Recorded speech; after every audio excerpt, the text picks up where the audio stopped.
At tandaan po natin, ang mga taong mahilig gumawa ng mga dahilan na makakapinsala dito sa kalupaan, hindi ito mahal ng Allah subhanahu wa ta'ala. Anong sinabi ng Allah subhanahu wa ta'ala? Inna Allah la yuhibbul mufsidin. Inna Allah la yuhibbul mufsidin. Tunay ng Allah subhanahu wa ta'ala, hindi niya mahal ang mga taong mahilig gumawa ng nakakapinsala dito sa mundong ibabaw na ito. Tulad ng pagtatambal sa Allah, tulad ng mga gawaing maksiyah, tulad ng pagtanggi ng mga sinabi ng Allah subhanahu wa ta'ala at sinabi ni Propeta Muhammad sallallahu alaihi wasallam, at pagsagawa ng mga pang-aapi sa kapwa natin. Ito po ang mga gawaing makakapinsala dito sa balat ng lupa na ito. Huwag po natin itong gawin, sapagkat hindi po tayo mamahalin ng Allah subhanahu wa ta'ala. At alam ninyo, bakit lumaganap? Bakit lumaganap ang kapinsalaan dito sa balat ng lupa na ito? Lindol doon, lindol dito, lahat ng mga lugar nangyayari ang iba't ibang lindol. Baha dito, baha doon, at yung mga nakaraang taon, pagpapadala ng Allah subhanahu wa ta'ala ng napakaliit na sundalo, na kung saan ang sundalo ng Allah subhanahu wa ta'ala na ito, hindi makikita ng literal na mata natin. Kailangan pa ng microscope upang makita ang maliit na sundalo na iyan. Ano yun? Yung COVID-19. COVID-19, sundalo ito ng Allah, na kung saan makakapinsala sa mga tao. Dahil lamang sa maliit na sundalong ito ng Allah subhanahu wa ta'ala, wallahi, yung mga malalakas na mga bansa, nagyabang dahil sa lakas ng kanilang mga mga kagamitan na pandigma, na kung saan dahil sa maliit na sundalo, walang nagawa, naging useless ang mga kagamitang ito dahil sa maliit na sundalo. Damay-damay lahat ang buong mundo, ito ay lesson. Binanggit natin upang magiging lesson. Dahil sa maliit na sundalo, walang nagawa ang may mga malalakas na mga kagamitang pandigma. Walang nagawa, useless. Maliit na sundalo ng Allah subhanahu wa ta'ala. At buong mundo natatamaan ng sundalo ng Allah subhanahu wa ta'ala na ito. Anong dahilan? Dahil sa gawain ng mga tao. Nagpapadala ng Allah sa maliit na sundalo na ito dahil sa gawain natin. Wallahi mga kapatid, sa pananampalatayang Islam, hindi yan dahil sa mga tama. May mga haka-haka na ito ay ginawa ng mga Chino. Ngunit kahit ginawa nila, saan nila ito kinuha? Sa paligid na likha ng Allah subhanahu wa ta'ala. Likha pa rin ng Allah subhanahu wa ta'ala. Pinalaganap lang nila ito. Yan po mga kapatid sa pananampalatayang Islam. Ngayon, bakit ito lumaganap? Yung mga sunog din, sunog dito, sunog doon. Sabi ng Allah subhanahu wa ta'ala, nabanggit sa suratul Rum, ayah 41. Sabi ng Allah subhanahu wa ta'ala, ba'da'udhu billahi minasyaitanir rajim. ظهر الفساد في البر والبحر بما كسبت أيدي الناس ليذيقهم بعض الذي عملوا لعلهم يرجعون. Sabi ng Allah subhanahu wa ta'ala, ظهر الفساد في البر والبحر. Lumaganap ang kapinsalaan fil barri sa kalupaan, wal bahr at sa karagatan. ظهر الفساد في البر والبحر بما كسبت أيدي الناس. Ang dahilan nito dahil sa mga gawain ng mga tao. Aydin nas, kamay ng mga tao, dahil sa gawain kasalanan ng mga tao. Yes, ito pong dahilan. Lumaganap ang kapinsalaan sa kalupaan, paglilindol, pagbaha, pagulan, landslide, at sa karagatan, tsunami, malaking alon, at pagkakaroon din ng volcanic eruption sa loob ng karagatan, sapagkat may mga vulkan din yan sa loob ng karagatan. Sapagkat yan po ay program ng Allah subhanahu wa ta'ala upang totohanin ng Allah ang sinabi niya sa kanyang marangal na Quran. Sapagkat ang karagatan, i-convert nito ng Allah subhanahu wa ta'ala gawing apoy sa araw ng paggunaw ng mundo na iyon. Sinabi ng Allah subhanahu wa ta'ala ito. Naam, pagkakaroon ng mga volcanic eruption. Kung bakit nagkakaroon ng tsunami, malalaking alon. Dahil dito. Naam, bakit ito lumaganap? Saan ito nangyayari? Halimbawa, Sa Japan, madalas nangyayari ang tsunami. Saan pa? Muslim country. Indonesia. Muslim country, bakit nangyayari ang tsunami? Ang sinabi dito dahil sa gawain ng mga tao, kung titingnan natin, Muslim country. Naniniwala sa Allah subhanahu wa ta'ala na siya ay Diyos. Siya ay tunay na Panginoon. Anong problema dito? Hindi naman siguro lingid sa kaalaman natin lahat. Lalong-lalo sa mga gumagamit ng social media, makikita mo, pasintabi, ito ay paalala. Indonesian, nag-hijab. Ngunit ang problema, ayun, nakafitting ang pananamit sa katawan. Yung iba, nagsasayaw, nag-hijab. At nakamaiksing palda. At yung iba, la hawla wala quwwata illa billah. Nakahijab, pagdating sa beach, hubad. Kaya ganitong nangyayari. Kamusliman nagsasayaw in public. Hindi pa sapat gumawa sa public, ini-upload pa ito sa mga social media. Upang sabihin, proud na proud pa sila sa maksiya na yan. Kaya itong naging resulta. Pinapadalhan palagi ng Allah subhanahu wa ta'ala ng tsunami. Naam. Okay, ipaliwanag natin dito sa sinabi ng Allah. Bakit lumaganap ang mga gawain na yan? Dhahara al-fasadu fil barri wal bahri bima kasabat aydin nas. Dahil sa gawain ng mga tao. Liyudhiqahum ba'd alladhi 'amilu la'allahum yarji'un. Pinadalhan ng sakuna ng Allah subhanahu wa ta'ala ang ibang mga mamamayan depende sa anumang mga gawain nilang kasalanan sa Allah subhanahu wa ta'ala. Naam, pinadalhan sila ng Allah ng sakuna. Anong punto ng Allah sa pagpapadala ng sakuna pagkatapos nilang gumawa ng kasalanan sa Allah subhanahu wa ta'ala? La'allahum yarji'un.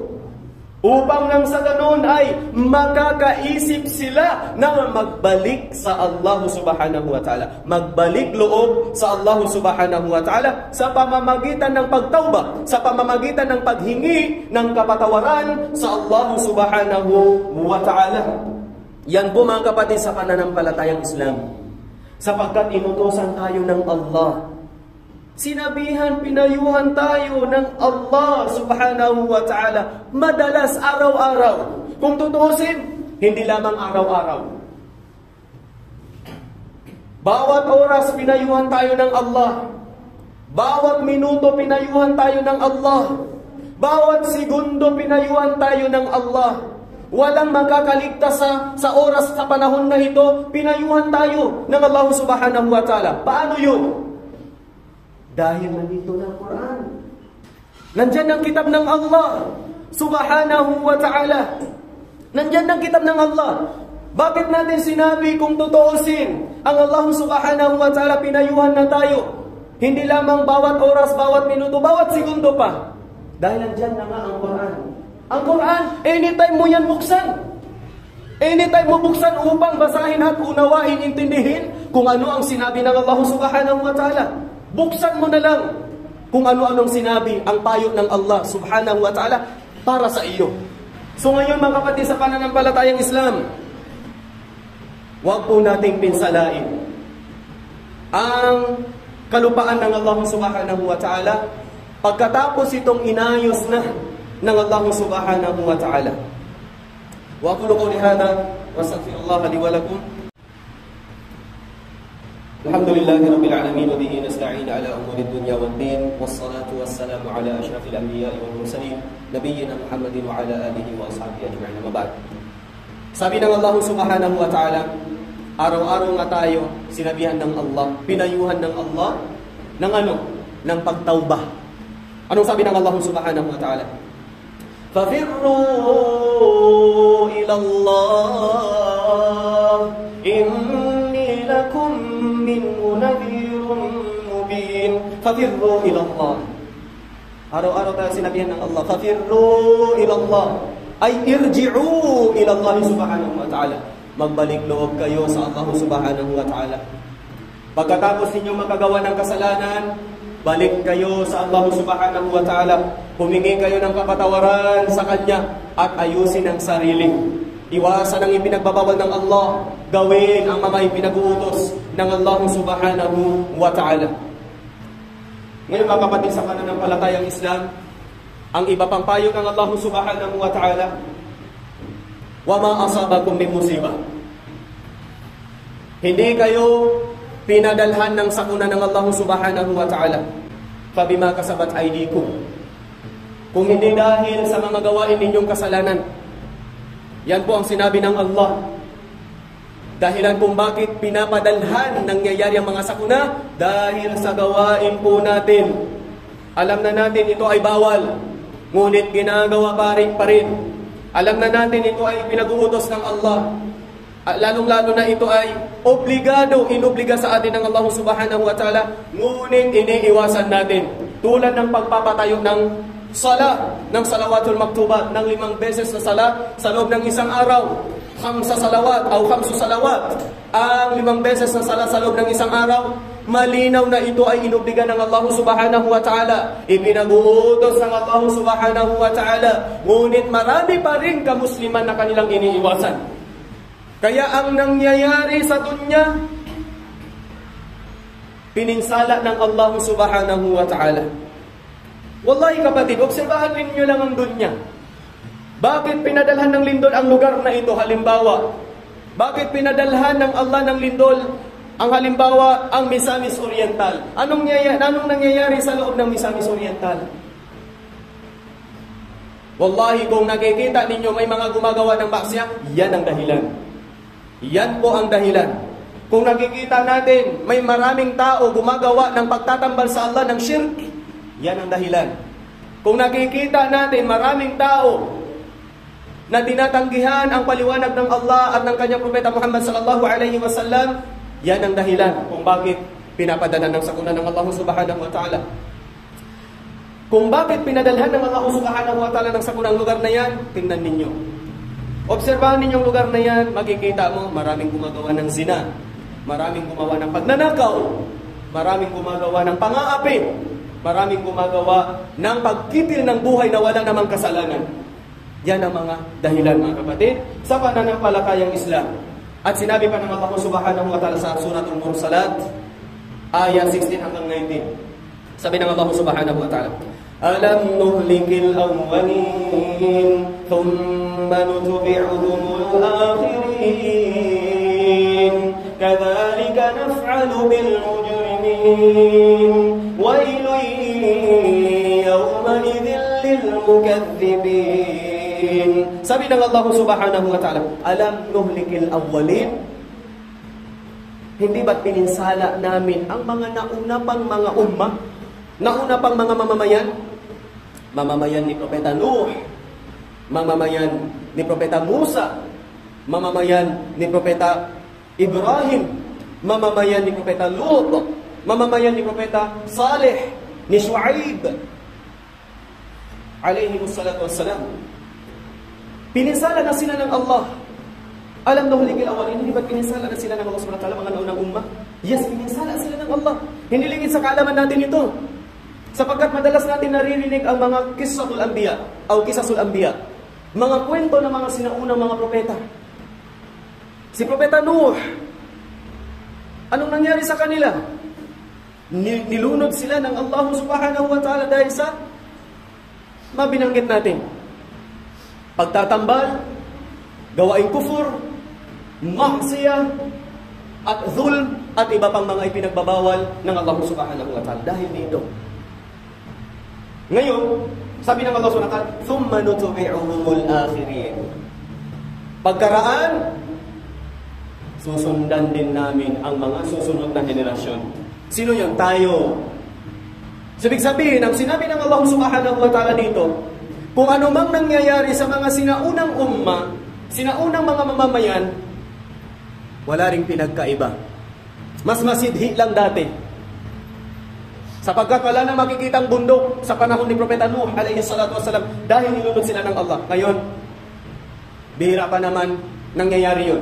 Ang nalulubog lang ang isang bayan, tulad ng Maynila, nung baha, nalubog.